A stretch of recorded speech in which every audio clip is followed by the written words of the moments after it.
Test. I think I am. I hear myself. Proverbs 25. There we go. And let me read verses 14 through 17. Whoso boasteth himself of a false gift is like clouds and wind without rain. By long forbearing is a prince persuaded, and a soft answer breaketh the bone. Hast thou found honey? Eat so much as is sufficient for thee, lest thou be filled therewith and vomit it. I love the plainness of the Bible, and vomit it. Verse 17, withdraw thy foot from thy neighbor's house, lest he be weary of thee, and so hate thee. Today we're going to look at 4 different people that we can learn something from.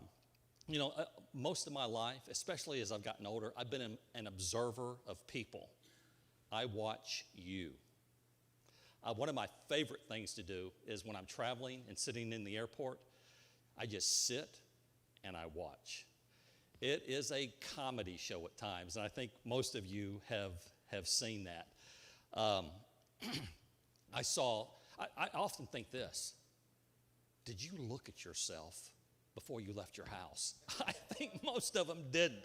They come out in public in the most awful things I've ever seen in my life. There was a guy that I used to work with, James Powell. He's been deceased probably 10 or 15 years. An older man when I knew him and worked with him. And he told me a story. He said, when I was in my 20s, this probably would have been in the 1940s. He said, I was going to look sharp and go downtown for Saturday. Back then, everybody went downtown shopping. That was the thing to do. And James, he said, I got me some shorts with suspenders to my shorts, and I had long white socks up to my knees. He said, I was styling. He said, I knew I was styling. So he said, I got on the bus. He said, as soon as I stepped on the bus was in an uproar with laughter. People were laughing. He said, I got off at the next stop. You know, I love watching people. To me, it is so enjoyable. There have been times I've been delayed in Dallas at the airport, and I'm thinking, I got a 3.5-hour wait. And by watching folks, man, that time goes by fast because I tickle myself just watching them. I've learned a lot from people. Good people and bad people. Just watching them. One of the heroes of my life said this: let all men be your teachers. And it's true. Whether somebody does good and right, they can teach me. Whether somebody does wrong, they can teach me. And I've learned a lot by looking at people and what I should not do. My father, I love my father. He's been dead for, I think, going on 5 years now. Excuse me, for 5 years. But my father was the worst money manager that ever walked the planet of Earth, ever. And I'm not exaggerating. I learned from him how to manage money, believe it or not. I learned what not to do. We can learn from people. The verses that we're going to look at today are 4 people that we can learn from, where we can take what they've done right or wrong and implement it in our life so that we don't make these mistakes in life that can have a dire consequence and affect our life. So let's learn from these 4 people. Let's look at person number 1. Look at verse number 14, if you would, please. And Brother Mike, would you mind reading that for me? 25:14. Whoso boasteth himself of a false gift is like clouds and wind without rain. Thank you. Have you ever thought, this guy not me. I hope it's not me. This guy talks a lot. Man, he talks all the time. What is meant by that statement? When somebody says that guy talks too much or he talks a lot, what is meant? What is meant by it? Yes, sir. Yeah, that is true. And we're going to see that that's what this is really talking about. They are clouds without rain. I did some research in the Friday in the United States on droughts in the United States. Who knows what the worst drought that's ever happened in the United States was? Who knows what that was? Worst drought ever in the U.S. Where? Very good, Rachel. Very good. That's exactly right. It was the Dust Bowl. And I actually lived in Oklahoma from the time I was about 6 months old till I was about 5. So that would have been from, now this sounds like I'm really old, and I am, from 1959 to 1964, I lived in Oklahoma. That was about 20 years after the start of the Dust Bowl. I can remember the tumbleweeds. Have y'all ever seen tumbleweeds? You're driving down the road, and then these weeds are just rolling all over the place, and dust like you cannot believe. I can remember as a kid, my mother dusting the house, and by that evening, you could run your hand and pick up dust. It was horrible. Even as a kid, I remember that. It was also known as the Dirty 30s, the 1930s. It started in Goodwell, Oklahoma on June 4th, 1937. The wind started blowing, and the rain ceased. And over the next 10 years, literally the topsoil of the Midwest, the Great Plains, literally evaporated. They said that during that time, you could see clouds of dust that were so thick, it looked like a thunderstorm rolling across the plains. But it was only dust. It's because there was a lack of water. During that 10 years, clouds would start appearing in the sky, and churches would hold prayer that rain would come, and the clouds would disappear. Clouds without rain. This person who is a talker, who is somebody that always wants to be heard, is a cloud without rain. It doesn't give any useful purpose to anybody. Clouds in this verse is what makes a cloud? What forms a cloud? What is it initially? It's the vapors from the earth, right? Water. Can you see those? Can you see those vapors? You cannot see them. But the hope is that as the vapors ascend and they get higher in the atmosphere, clouds form. And what's the hope of a farmer? What's in the Bible, do you know that rain is always viewed as a very positive thing? Do you know that? Always. It's a wonderful thing. In our society today, we don't worry about water, and when it rains, oh, it's going to rain again. We sort of have that type of attitude. But that's not how God looks at rain. Rain is a blessing. This person is a cloud without rain. They talk and talk and talk and deliver nothing of value to the hearer. And I hope that you hear that. In Jeremiah 10:13, it talks about clouds only in appearance, where you see them, but that's all they are, is for sight and for no value and for no benefit to anybody.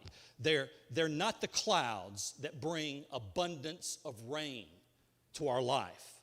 Who are we? Do we have things that we say that benefit somebody else?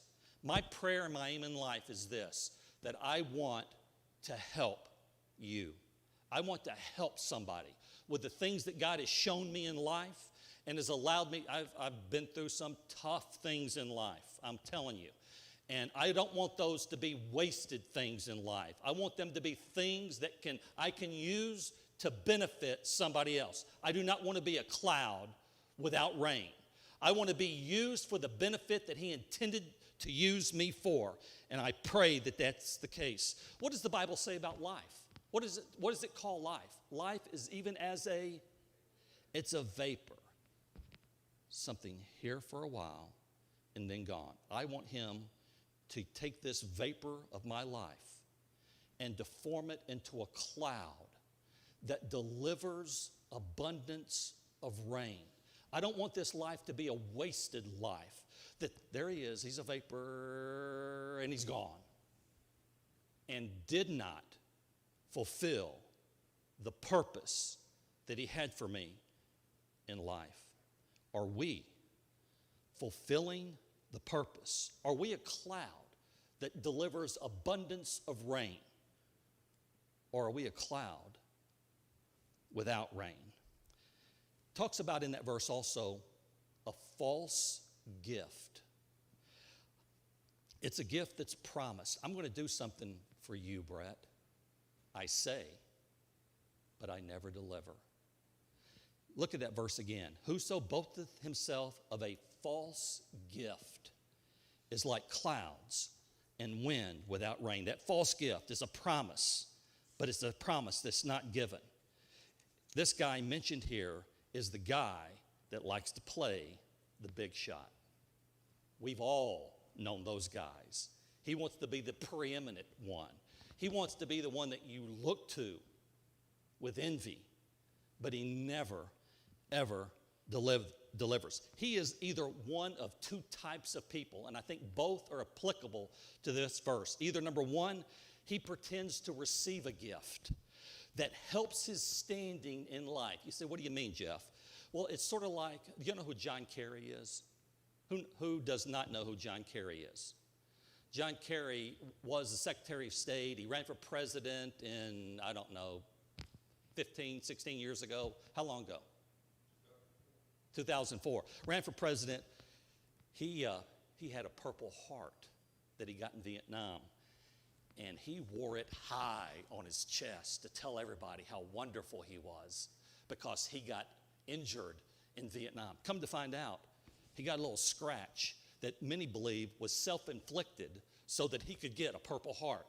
He is this guy who wants to pretend he has something to help his standing in life. This guy in verse 14, that's what he does. He's a guy like Richard Blumenthal. Who knows who Richard Blumenthal is? I know all my political pundits here know who that is. Richard Blumenthal is the senator from Connecticut. He bragged for decades about his wonderful military service. Found out he didn't even go to war. But he bragged about it. He wanted to elevate his standing in life so that you thought something greater of him than he actually was. He's a cloud without rain is who he is. He's hoping for honor that he never deserves. That's what this person who's a cloud without rain does. He wants something that he does not earn.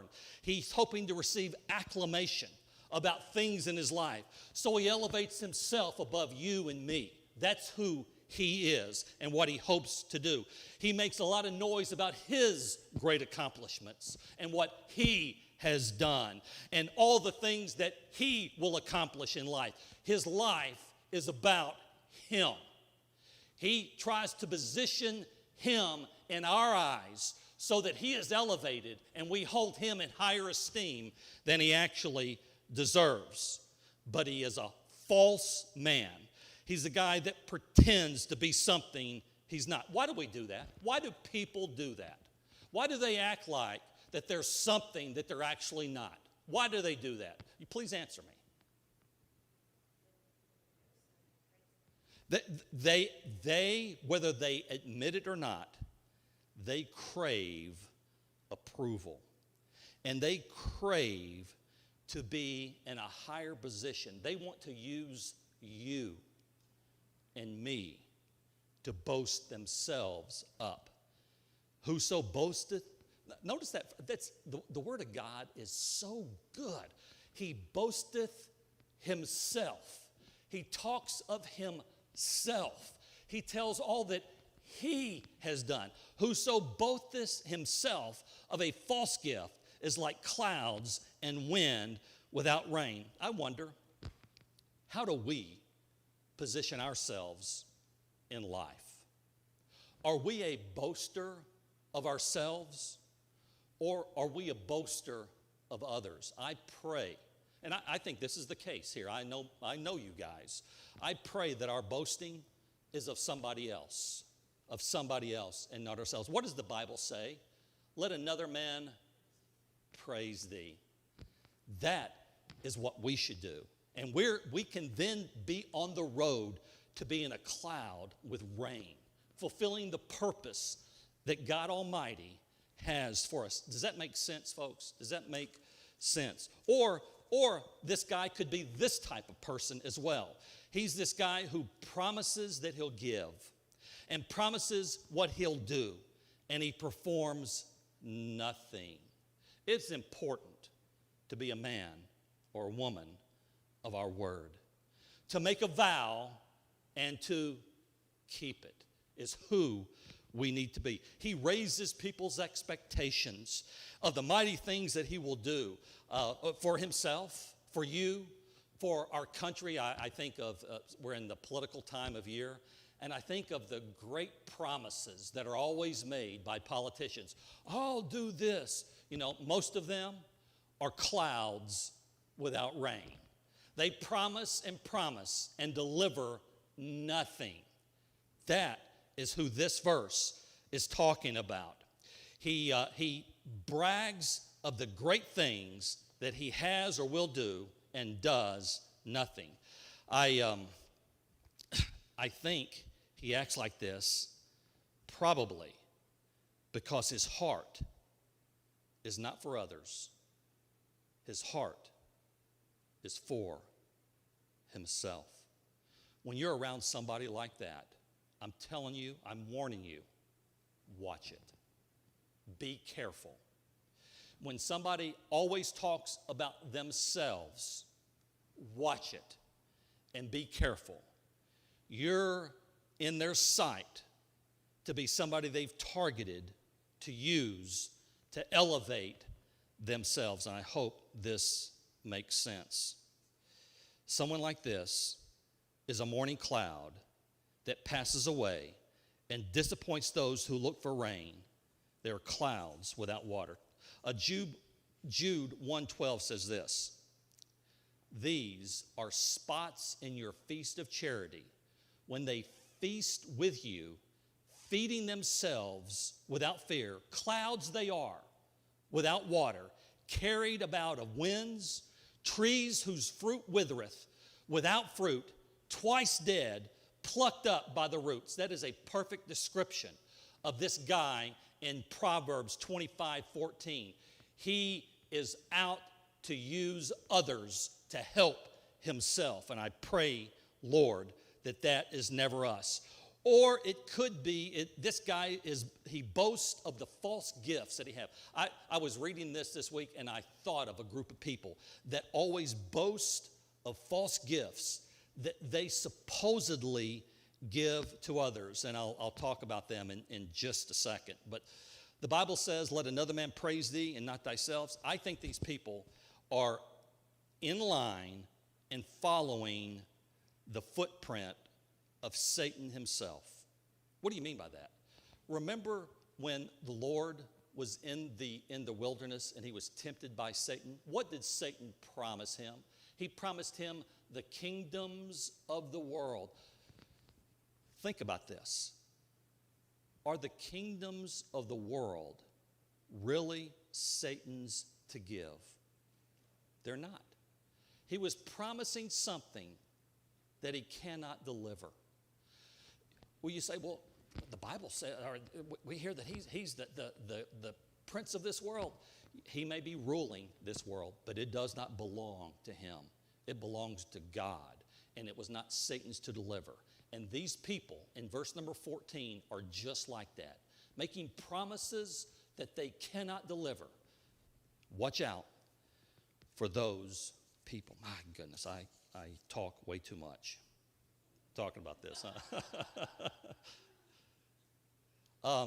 I was talking a little while ago about a group of people that I think fit this passage perfectly. I think it applies also to false teachers that we see in the world today. They talk of their spiritual gifts and try to set themselves up high above all. And who I'm talking about, the Benny Hinns of this world, who portray something that they cannot deliver. The Kenneth Copelands of this world, I did a little study a while back on Kenneth Copeland, and he's worth like hundreds of millions of dollars. Joel Osteen, things they cannot deliver. That's who this verse is talking about. They are clouds without rain. I'm going to skip on to the second person here for time's sake. We need to be people of our word, number one, not seeking vainglory, not seeking something for ourselves, seeking something for others, doing for others. Person number two, look at verse number 15. Brother Mike, would you read that again, please? Verse 15.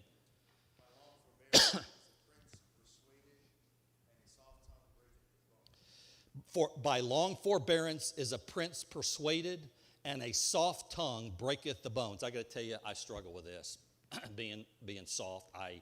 There are times, and I failed this week in this, but I want to be aggressive with my tongue and to be very pointed with it. But getting advice from others is a wonderful thing. It is wonderful when we are humble enough to listen to what somebody else has to say. You know, I think I'm a pretty good driver. I've been driving for 46 years. You looked at Rachel. She's not a good driver.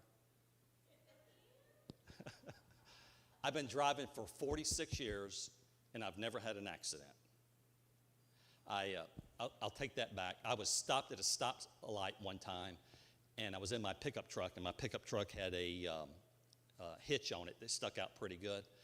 And a car come running in the back and hit me in the back. Totaled their car, didn't even put a dent in my pickup truck. We called the police. Before we called the police, this guy got out of the car and started running off. And I had to run after him and bring him back to the scene. But when the police got there, said, well, you can go. There's nothing wrong with your truck. Nope, nothing wrong with mine. He couldn't move his. But that's the only accident I've ever been in my life. I was driving on I don't remember where I was going. I think maybe to Birmingham for work on 78. And when I was driving on 78, the part of 78 I was on, I was literally the only car on the road. I needed to get over because I was getting off on an exit to go get something to eat or something, and I started to ease over. You know how you do. I just didn't jerk over, just ease over. And at the last second, I looked in my that outside mirror, and I saw a car that I had not seen. I thought I was the only one on the road. I'm glad I used the counsel of that outside mirror. Getting counsel is a wonderful thing, and I was able to get over and didn't have my first accident. Now, I have had a couple of tickets, but we won't talk about that, okay? Probably deserve a lot more. Where's Hannah? Probably deserve a lot more tickets than I have gotten. But nonetheless, getting counsel saved me. This prince, in verse number 15, when coming to a decision of what to do, listened to his counsel. He listened, even though, look at verse 15 again. By long forbearance is a prince, what's the next word? Persuaded. You are only persuaded when you have an alternate thought about something, correct? You're persuaded when you think differently about somebody. This prince, when coming to a decision, he listened, even though he was averse or against the direction that his counsel was offering. Verse 15 says he was persuaded by a mild and a gentle presentation of another way to think about the problem. His advisors were of humble spirit. His advisors were submissive, but kindly conveyed another way to think about the problem that was facing the prince. They were also consistent in their conduct before the prince. They were patiently waiting for the right opportunity to convey their perception to the prince. And by all this, the prince's mind was altered. He was persuaded against what he originally thought towards the counselor's position because of how they approached him and how they conveyed their thoughts. Bless you. And how they conveyed their thoughts. So much so, he saw the sincerity of their advice. And he took their advice. But, had they pressed with aggressiveness, had they pressed with haughtiness, had they pushed with haste, no doubt, the prince would have rejected their idea. And a soft tongue breaketh the bones. I was reading in Proverbs this morning for part of my daily Bible reading, and I just happened to come across 15:1. And it says, a soft answer turneth away wrath, but grievous words stir up strife. Soft words, words delivered in soft language, are powerful. Powerful words. I think that these powerful words remove hardness. They remove roughness in the minds of men. Brother John, you may remember, I tried to think of this guy's name. He's used to be here. He worked as a security guard. He's living in Pennsylvania, I think, now. You remember who I'm talking about? I can't think of his name. Who? Ben Zinker, that's it. He and I were out soul winning, and we were down here on Kirby Parkway, I don't know, half a mile down, and Linda was actually with us, I think, and we were pulled into a cove and started knocking on doors, and we got to this, actually it's going to be the last house we went to, and we were talking to the lady of the house and her children, and having a good conversation. And next thing we know, this car comes flying up the driveway. This guy gets out, and he is a lunatic, and yelling and cussing and screaming. I mean, he was unhinged. How dare you come to my house when I'm not here? And I mean, it was just craziness. And I thought, wow. And I walked up to him, and I said, everything you just said is not right. It's not true. I said, you saw us knocking on the other doors. As a matter of fact, I saw you looking at us as we knocked on the other doors. And in the course of time, we were going to get to your house, whether you were here or not. And you left. And I talked now, I didn't want to talk to him like that. I got to tell you, Linda can tell you my personality is not that. But talk to him. You're supposed to say, no, honey, it's not. She's not going to lie in church. He turned around and went in his house and shut the door. Soft words are powerful. It's hard to be aggressive against somebody when they're being soft and talking right to you, isn't it? Isn't it, wives?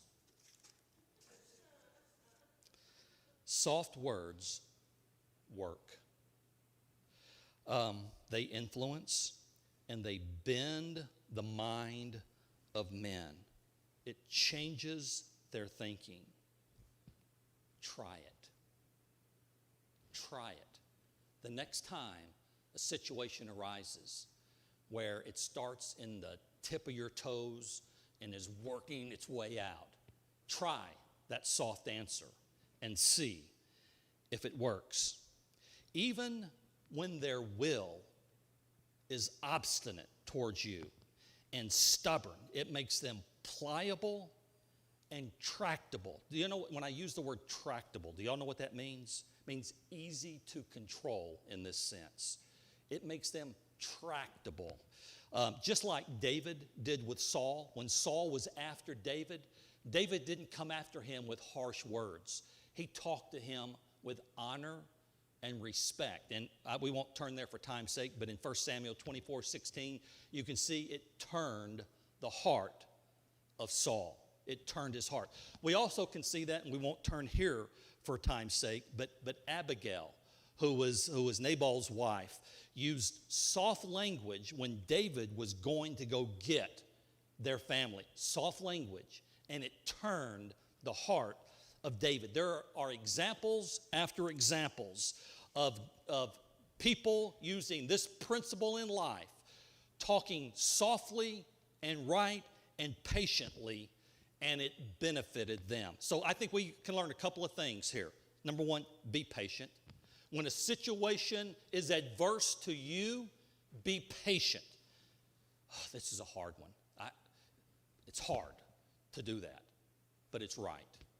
It is right to do.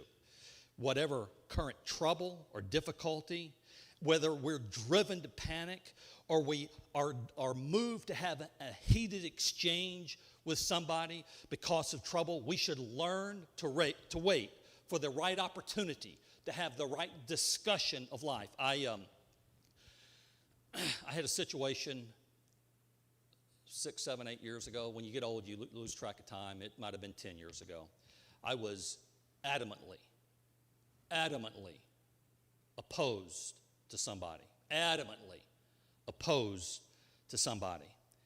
And the Lord led me to this. And I told this person that I want to talk to him, but I don't want to spring things on him. I want it to be a fair and a right dialogue. So what I'm going to do is I'm going to write a letter, and I'll let you know when I send this letter to you. And then read it, digest it, understand what I'm saying, and then we together can get together and discuss every point that I'm raising. Now, we did that, and it was about a month process to get that done. Did I change his mind, or did he change my mind? No. But we didn't leave as enemies, and that is where it was headed. It is when there is truth, when there is something that is right today. Do you know that tomorrow, that thing that was right today will still be right tomorrow? And it will still be right a week from now? And it will still be right a month from now, if we are right here. Be patient. Don't push from a time perspective confrontation. Let time show if our position is right or wrong. Comprende? Because if it's right, it's going to continue to be right. By this wisdom, even a prince may be persuaded by the things that you do and the things that you say. Oh my goodness. Next, be mild, and I'm not going to dig into that. Be mild in how we convey things. A soft tongue breaketh the bones. Number 3, look at verse number 16, and I'll do these last two in 5 minutes. 16, hast thou found honey? Eat so much as is sufficient for thee, lest thou be filled therewith and vomited. Is honey good? But why does it say it will make you vomit? I'm sorry? Too much of a good thing. Interesting, isn't it? I think that it is very important that anything that we do be done with moderation. What are the 5 senses? Who knows what the 5 senses are? Yes, ma'am. Sight, sound, touch, smell, Taste. That's exactly right. Are any of those things bad in life? No, they're not bad in life. And I have a lot here on that, and I'm not going to get into it. But in Numbers 11, 18 and 19, it says, or 18 through 20, it says, but even a whole month until it come out of your nostrils. It's talking about manna. That because they were griping and complaining, they wanted something. And he says, even a whole month until it comes out of your nostrils and is loathsome unto you, because ye have despised the Lord which is among you. I think it's very important to this with this point, and this is the only point I'll make on this person, is that we need food in life, don't we? We need food. It's something that we must have. But is too much food bad for you? Yes. Too much food. We want to satisfy the flesh by eating, right? Did you know that often in satisfying the flesh, when we overdo it with that flesh, we harm the flesh. That's what brings more problems and troubles in our life. But eating and eating and eating, guarantee you your arteries are going to get clogged, which is going to lead to heart attacks. It's going to hurt you. And I'm not going to say that one because of some younger folks here in the room. I will leave that one done. I'll move to the last one. Number 4, verse number 17. Withdraw thy foot from thy neighbor's house, lest thou be... Let me just go back to verse 16. Be moderate in everything you do. Is sports bad? Is too much... What's that, Rachel? Too much sports is bad.